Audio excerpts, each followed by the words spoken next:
We're continuing to cover the story around Brett Kavanaugh's nomination to the Supreme Court, which is getting crazier and murkier by the moment. It's a 36-year-old allegation. It is apparently impossible to disprove, even according to Kavanaugh's accusers, who have explained he can never clear his name no matter what. Francie Hakes is a former DOJ National Coordinator for Child Exploitation and Prevention and Interdiction, and she joins us now. Francie, thanks a lot for coming on tonight. So since you've spent your life prosecuting, looking into crimes like this, what's your assessment of this allegation?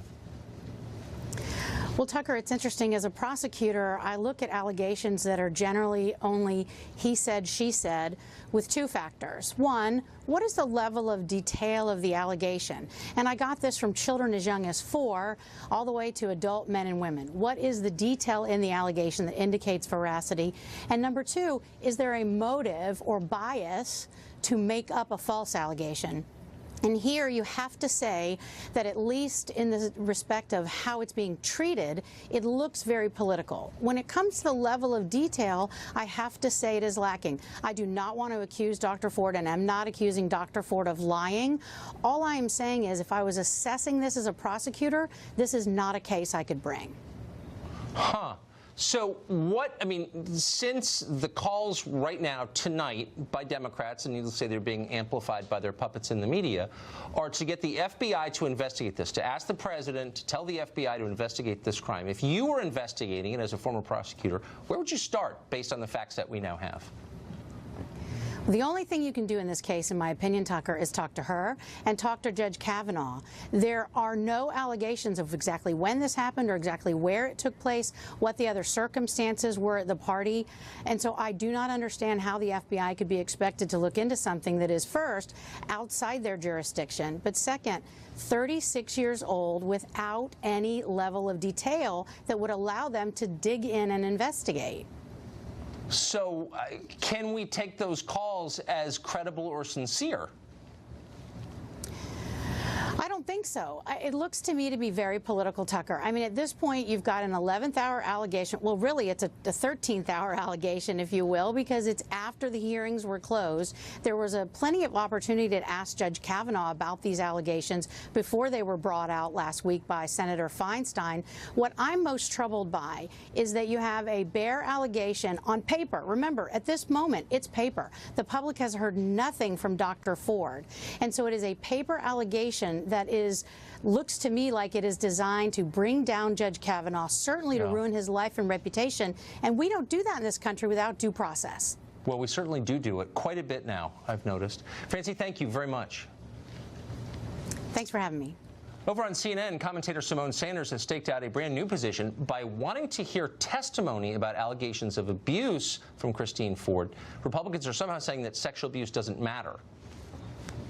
I think what the Republicans, not just on the Senate Judiciary Committee, but Republicans in the Senate at large are doing is wrong, and so is the Republican president. They are sending a message that sexual assault, allegations of sexual assault do not matter. Lisa Booth is a senior fellow at Independent Women's Voice, and she joins us tonight. So yesterday, Lisa, you probably saw this. Mazie Hirono of Hawaii, a U.S. senator, junior senator there, said that it's not just Brett Kavanaugh is guilty. All men are guilty by definition because they're men.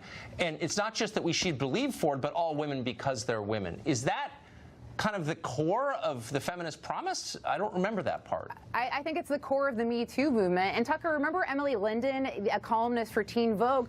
She tweeted out, I think a little less than a year ago, that it's okay if innocent men get caught up in the Me Too movement because it serves a broader purpose. I fundamentally disagree with that, and I think that's the bigger problem with the Me Too movement, Tucker, is it only considers the accuser and it doesn't consider the accused. And Judge Kavanaugh's life also hangs in the balance here.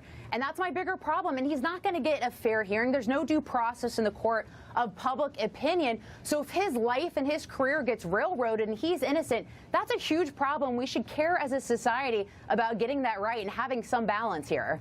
But isn't the idea that we don't punish the innocent, that we don't believe in collective punishment, punishing because you're in a group that you didn't choose to join? I mean, aren't those kind of the core promises of America? Why are all these rich and powerful people suddenly saying the opposite?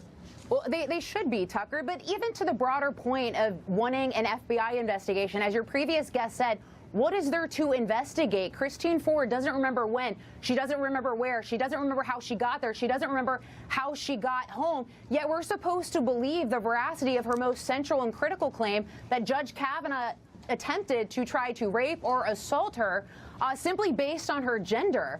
And that is wrong. And these allegations are for 36 years ago. And if that's the premise, the precedent we want to start moving forward, then someone like Cory Booker, who wrote in his college paper that he tried to take advantage of a drunk 15-year-old girl, that means he's disqualified from running for office in 2020 or president.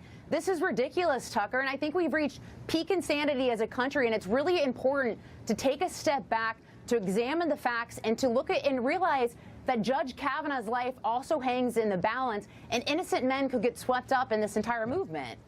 People are terrified in this country right now, not just guilty people, but innocent people, decent people. They're afraid. They're afraid of the mob. The left is out of control, I think. Lisa, thank you. I agree. very much. Thank you, Tucker.